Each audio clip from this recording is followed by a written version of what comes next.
Those 3D glasses that are red on one side and blue on the other, and you get them in movie theaters.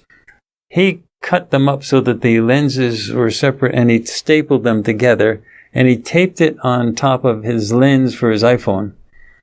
And what that did, I'm not sure he understood how that was happening, what was going on, but he somehow knew to do that. I don't know how he knew to do that without knowing what he was doing, but he taped them on top of the lens. The red lets in infrared. The red and the blue together blocks out almost all visible light. And so the light that can get through is going to be the infrared stuff. There's not much ultraviolet light in the atmosphere, so it's really mostly infrared. And so what happens is the phone gears up its automatic gain control to try to get any light what at all. But there is no visible light that's coming in because of the red and the blue together. So what he ends up getting is mostly the ultraviolet, mostly the infrared. Mm-hmm. And he started taking videos with his iPhone with this makeshift thing of the Washington, D.C. area, and he started to get a whole bunch of UFOs.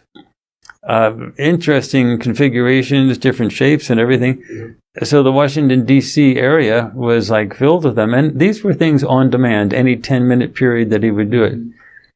He came to us with Excel spreadsheets, which had aeronautical data, all types of everything, the analysis of it, how you analyze distance, speed, size, everything. And then he came to us with recommendations for things he didn't even have. He said, what you need is a GH6 camera. He didn't even have one, but he knew we needed a GH6. And he knew that we needed to send it to a specific company called LifePixel, lifepixel.com, to have it converted. Now, there are other places that do conversion.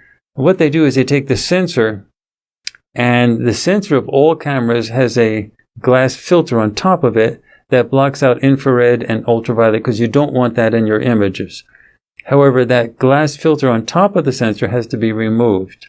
Once you take the filter off of the sensor, you have to put another filter on top of the lens. He knew all about that. He didn't have any of that, but he knew all about that. And to tune into the bandwidth that you want in the electromagnetic spectrum to get the exact infrared spectrum part that you want.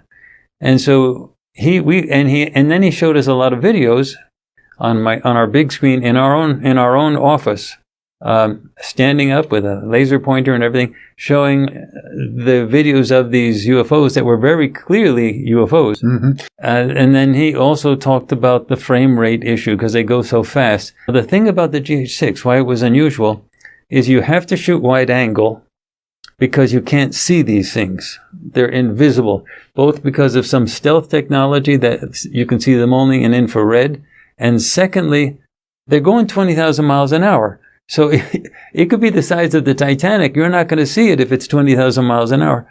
So we shot it at 120 frames a second. It was like, this is one of those experiences you have only once or twice in your whole life. You do something first time out and like, it's right in front of you. In 10 minutes, we had like 30, 40 UFOs right over my house. Mm-hmm. And some of them were huge. And they were swooping down like Star Wars jet, like Star Wars TIE fighters.